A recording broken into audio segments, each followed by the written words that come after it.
आज पूरे 2 वर्षों के बाद रोहन अपने देश भारत लौट रहा था और अपनों से मिलने की खुशी से अंदर ही अंदर उत्साहित हो रहा था।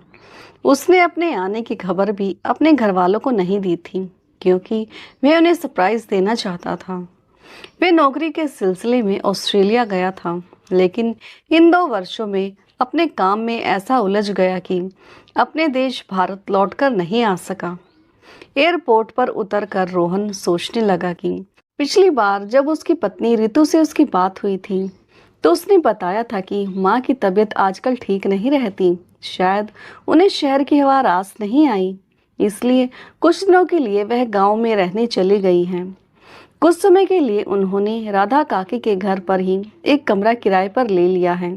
रोहन जल्द से जल्द अपने माँ बाबूजी से मिलना चाहता था, इसलिए एयरपोर्ट पर उतरकर वह अपनी पत्नी से मिले बिना टैक्सी करके सीधा गांव के लिए निकल गया।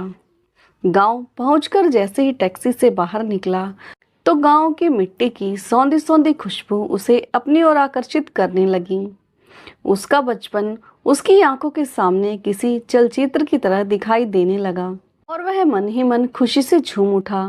राधा काकी के घर जाते जाते रोहन गांव की हर एक गली और हर एक नुक्कड़ को बड़े ध्यान से देखे जा रहा था और अपने माता पिता के साथ वहां बिताए गए अनमोल पलों को याद करता जा रहा था। जब रोहन राधा काकी के घर पहुंचा, तो उसे देखते ही काकी के चेहरे पर मुस्कुराहट फैल गई। प्रणाम काकी जी, कैसी हैं आप? मैं अच्छी हूँ बेटा, तुम लोगों का क्या हाल चाल है? मैं ठीक हूँ काकी।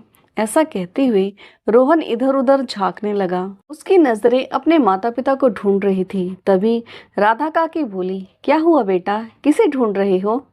फिर रोहन कहने लगा, काकी मेरे माँ बाबूजी कहाँ हैं? यह सुनकर राधा काकी चौंक उठी। आगे रोहन कहने लगा, बहुत समय हो गया काकी उनसे मिले हुए, क्या आप उन्हें बुला देंगी? रोहन की बात सुनकर राधा काकी हैरान सी रह गई। ये क्या बात कर रही हो बेटा, मुझे तो कितने साल हो गए तेरी माँ से मिले हुए।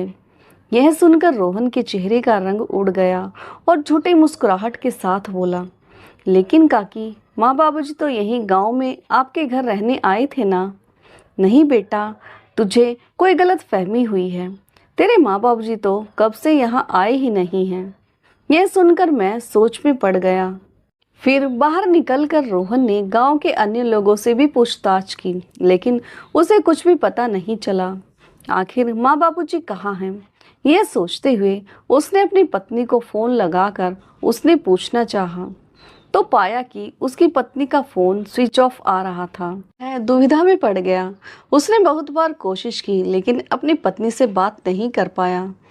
कुछ क्षण के बाद थक हार कर वापस टैक्सी में बैठ गया और अपने शहर की ओर निकल पड़ा। रोहन को इतना परेशान देखकर टैक्सी ड्राइवर ने उससे उसकी परेशानी का कारण पूछना चाहा, तो रोहन ने उस टैक्सी ड्राइवर को सारी बात बता दी। जैसे ही वे लोग शहर पहुंचे, तो टैक्सी ड्राइवर ने गाड़ी को माता रानी के मंदिर के बाहर रोक दिया और कहने लगा, बाबूजी इस मंदिर की बहुत मान्यता है। कहते हैं इस मंदिर में माथा टेक कर जो भी मांगो वह मुराद पूरी हो जाती है। क्षण सोच विचार करके रोहन टैक्सी ड्राइवर की यह बात सुनकर रोहन भी उस मंदिर में माथा टेकने चला गया। मंदिर में प्रार्थना करने के बाद उसने देखा कि मंदिर के आंगन में बहुत भीड़ जमा थी, क्योंकि वहां कुछ लोगों के द्वारा प्रसाद वितरित किया जा रहा था और बहुत से गरीब लोग वहां से प्रसाद लेकर खा रहे थे। तभी उसकी नज़र एक बूढ़े व्यक्ति पर पड़ी। वह व्यक्ति मैले कुचैले कपड़ों में था।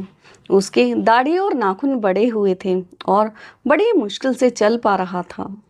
वह भीड़ में घुसकर प्रसाद लेने की कोशिश कर रहा था, परंतु घुस नहीं पा रहा था।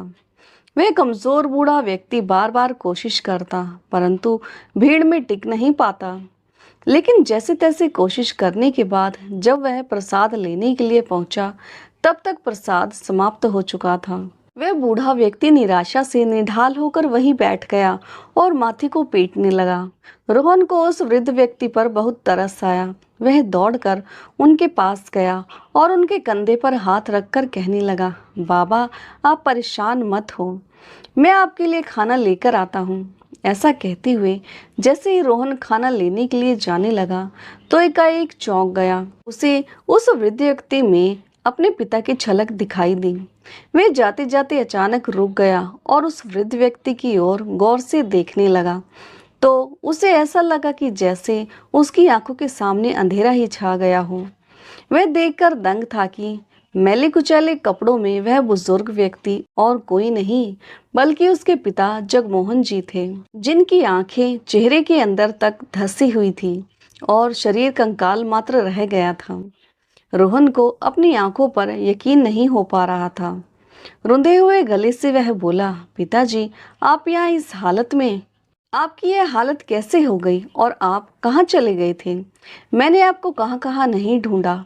ऐसे कहते हुए रोहन अपने पिता के गले लग पड़ा और जोर जोर से रोने लगा। तभी जगमोहन जी ने उसे छिटकते हुए कहा, अब क्या लेने आया है मेरे पास? या फिर यह देखने आया है कि हम जिंदा हैं या मर गए? तभी रोहन बोला, नहीं पिताजी, ऐसा मत कहिए। मुझे आप लोगों की ऐसी हालत के बारे में कुछ भी मालूम नहीं था।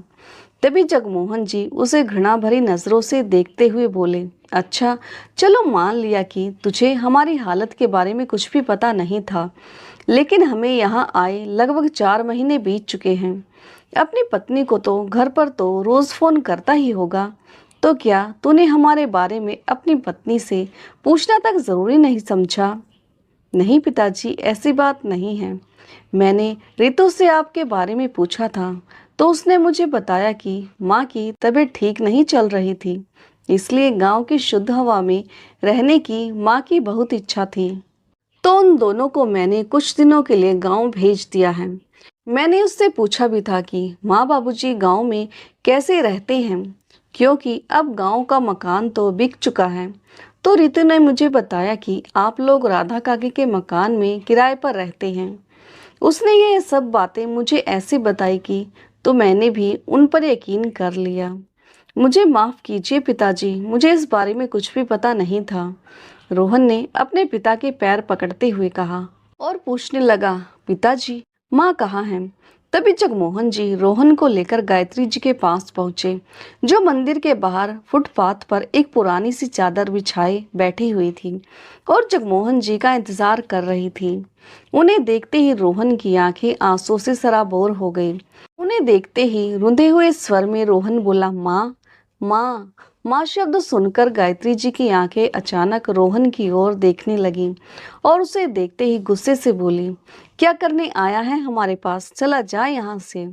तभी रोहन रोते हुए अपनी माँ से बोला, अपने इस नालायक बेटे को बस एक बार माफ कर दीजिए माँ। गलती मेरी ही है जो मैंने रितु पर आंखें बंद करके भरोसा किया और उस पर यकीन करके आप दोनों की जिम्मेदारी मैं उसे देकर विदेश चला गया था। लेकिन मुझे मालूम नहीं था कि जब मैं आप लोगों से मिलूंगा तो आपको ऐसी हालत में पाऊंगा। लेकिन माँ, आज मैं कसम खाता हूँ कि आप लोगों की एक एक परेशानी का हिसाब लूंगा।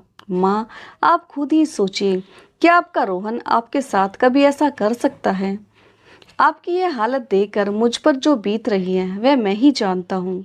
इतना कहते हुए रोहन अपनी माँ से लिपट लिपट कर फूट फूट कर रोने लगा। रोहन ने अपने पिताजी और माँ को टैक्सी में बिठाया और उन्हें एक अच्छे से होटल में लेकर गया। वहाँ उन्हें पेट भर खाना खिलाया और वहीं उनके रहने का इंतजाम भी करवा दिया। इतने आलीशान होटल को देखकर जगमोहन जी और गायत्री जी हैरान रह गए। तभी रोहन बोला, माँ, पिताजी, आप यहाँ आराम से रहिए। सब कुछ ठीक हो जाने पर मैं आपको घर ले चलूँगा। सबसे पहले मुझे पूरी बात बताइए ताकि मुझे भी पता चले कि रितु मुझसे क्या क्या छुपा रही है।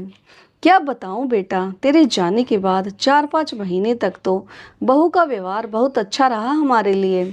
हम तो खुद को बड़े ही खुशनसीब समझ रहे थे और ईश्वर का हर पल शुक्रिया अदा करते रहते कि हमें ऐसी बेटा बहू मिले। लेकिन हमें क्या पता था कि बहू का व्यवहार केवल हमें भ्रमित करने के लिए है। जब उसे यह मालूम चला कि तू अभी और 1 साल के लिए ऑस्ट्रेलिया में ही रहने वाला है, तो उसका रवैया एकदम से हमारे प्रति बदल गया। सारा दिन बहू अपनी माँ से फोन पर बात करती रहती थी और सारे काम करने का जिम्मा केवल तेरी माँ का ही था। फिर जगमोहन जी बोले, बेटा, रितु बहू हमसे रोजाना बदतमीजी करती थी और यदि तेरी माँ कुछ बोलती थी तो घर में तांडव मचा देती थी। एक दिन सुबह जब हम लोग नींद से जाग उठे तो देखा कि बहू घर से गायब थी। हमने पूरा घर छान मारा लेकिन वह कहीं नहीं मिली। हमने बहू को फोन लगाया लेकिन उसने फोन भी नहीं उठाया। किसी अनहोनी के डर से हमारा दिल अंदर तक कांप उठा था। दोपहर के समय जब वह घर लौटी तो हमारी जान में जान आई, लेकिन हमने देखा कि उसके हाथ में एक बड़ा सा बैग था। हम बहुत हैरान रह गए यह देखकर। इससे पहले कि हम उससे कुछ पूछ पाते उसने बोला, माँ पिताजी, आप लोग आज के आज और अभी के अभी अपना सामान अपने कमरे में से निकाल लीजिए और स्टोर रूम में रख लीजिए। आज से आप हॉल में सोएंगे क्योंकि आज से मेरी माँ इस घर में रहेगी। ये क्या कह रही हो तुम बहू? हम हॉल में कैसे सो सकते हैं? तुम्हारी माँ तो कुछ दिनों के लिए आई होगी। तो एक काम करो, तुम्हारी माँ और गायत्री जी अंदर कमरे में बेडरूम पर सो जाएंगे और मैं यहाँ हॉल में सो जाऊंगा। जगमोहन जी बोले तो रितु बोली, मैंने कब कहा कि मेरी माँ यहाँ कुछ दिनों के लिए आई है?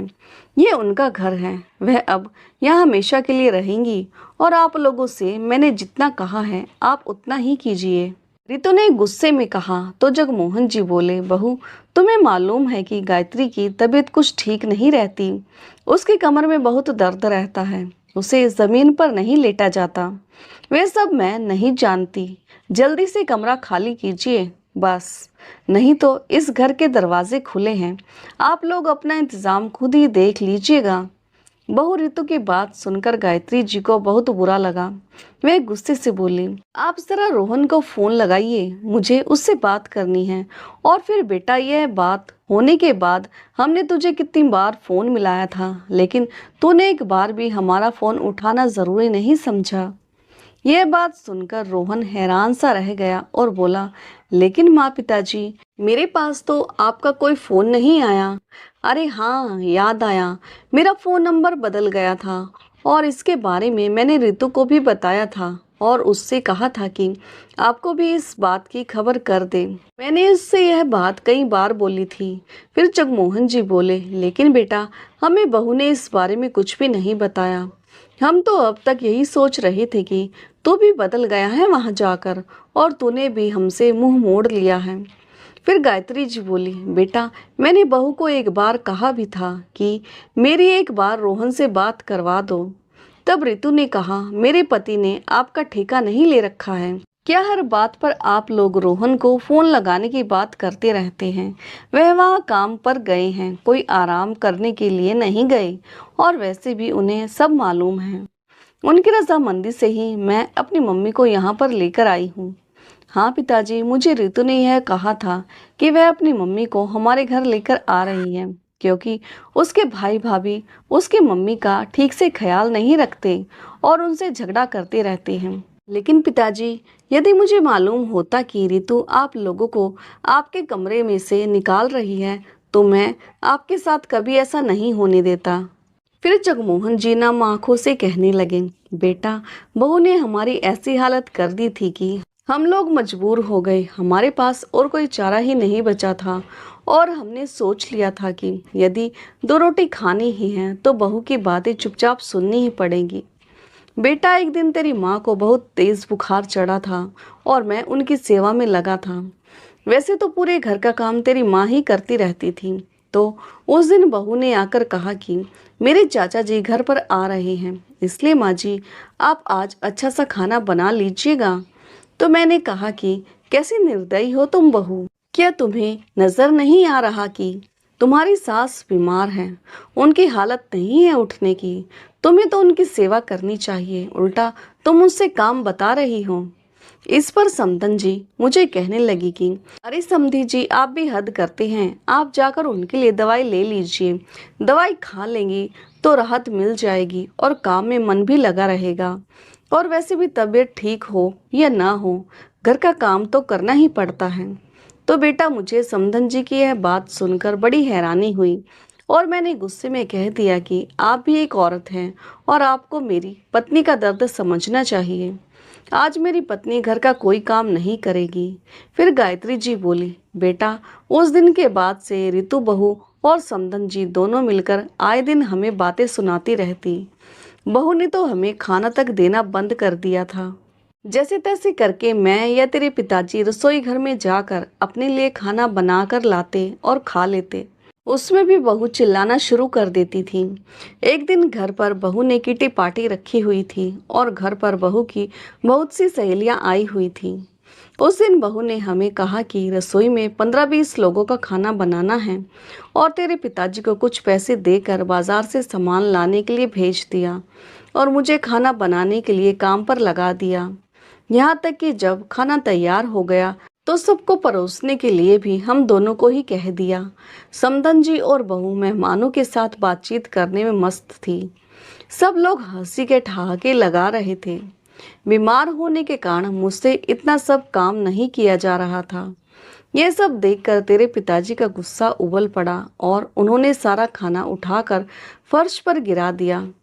यह सब देखकर बहू का पारा 7वें आसमान पर पहुंच गया और वह चिल्ला कर बोली, आप लोगों की इतनी हिम्मत की मेरी सहेलियों के सामने मेरी बेइज्जती कर दी।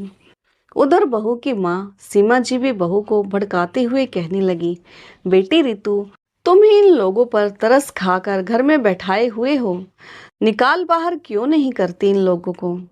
आप ठीक कह रही हैं माँ, इन्हें घर में रखकर मैं इन पर एहसान ही कर रही हूँ और यह मेरे एहसान का इस तरह बदला दे रहे हैं।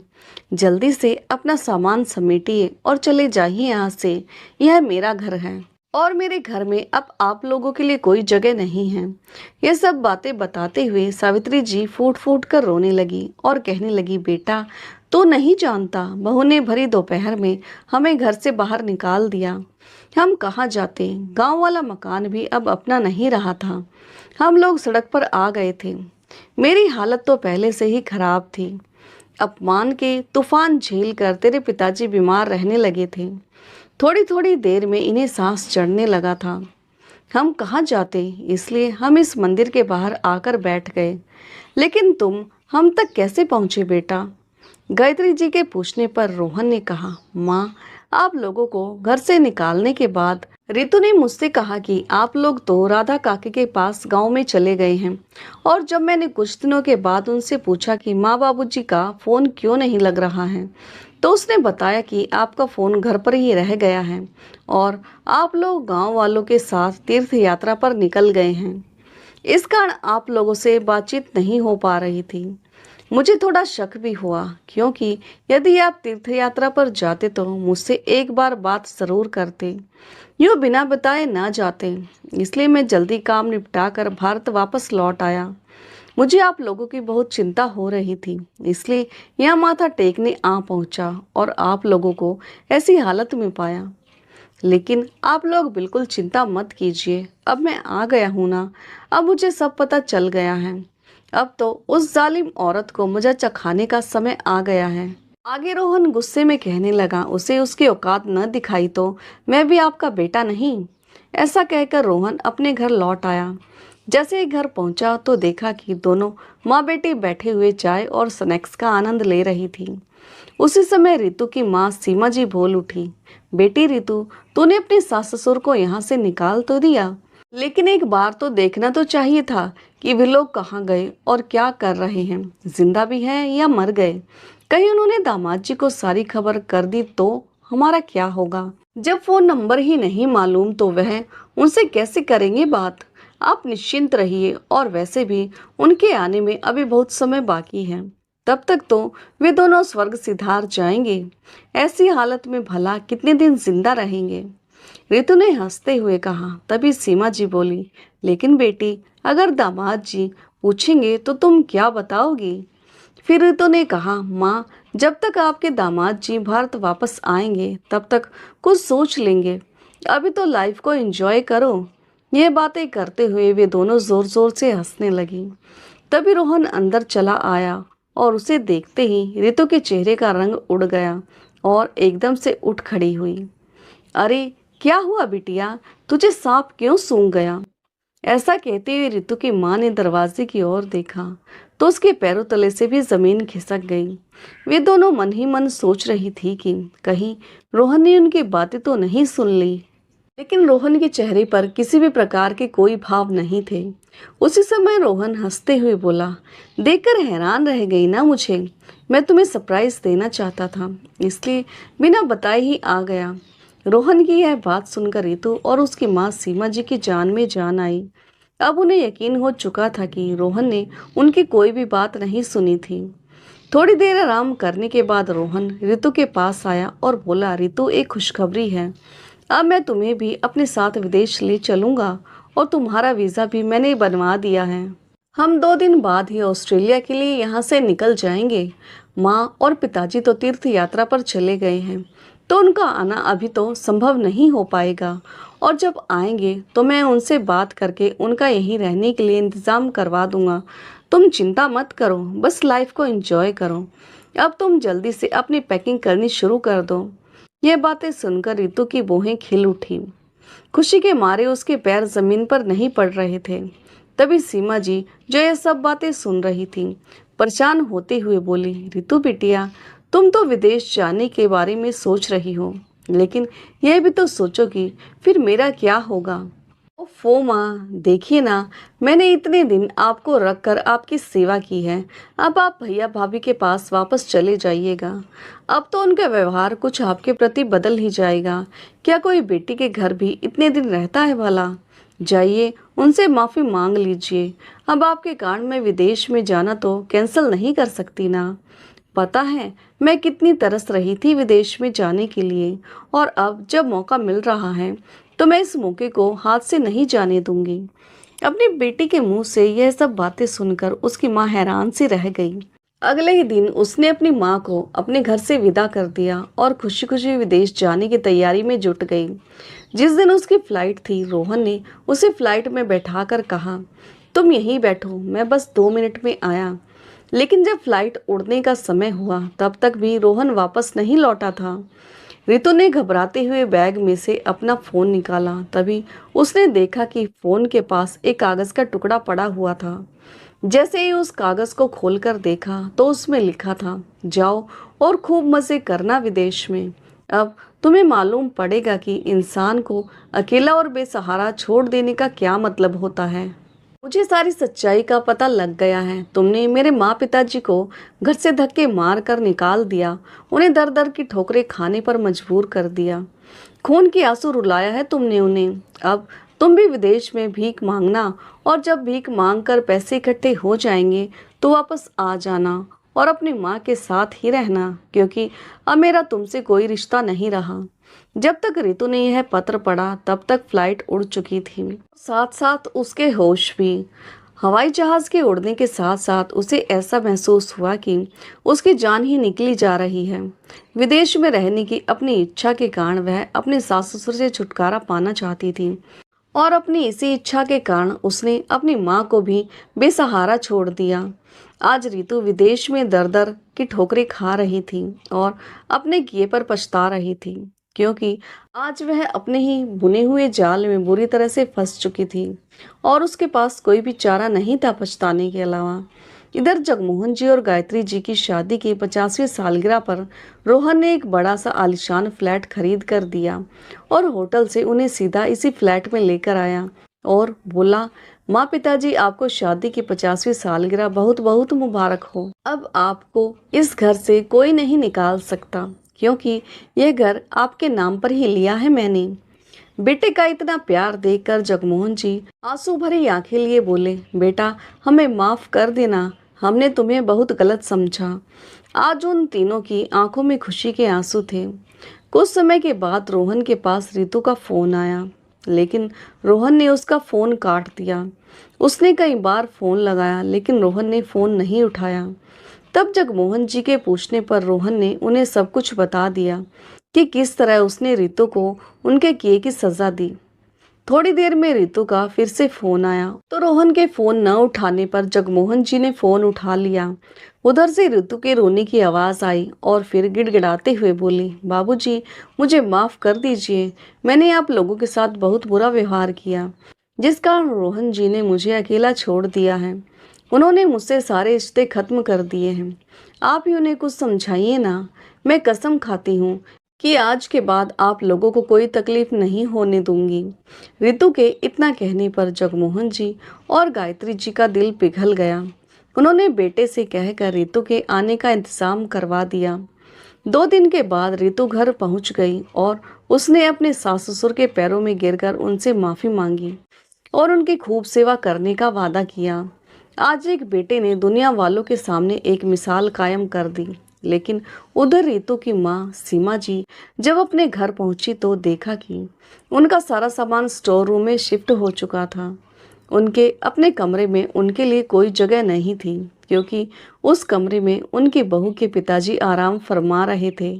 रितु की माँ के पास भी कहने के लिए कोई शब्द ना थे। दोस्तों, कुदरत का एक असूल है, जो बोओगे वही काटोगे।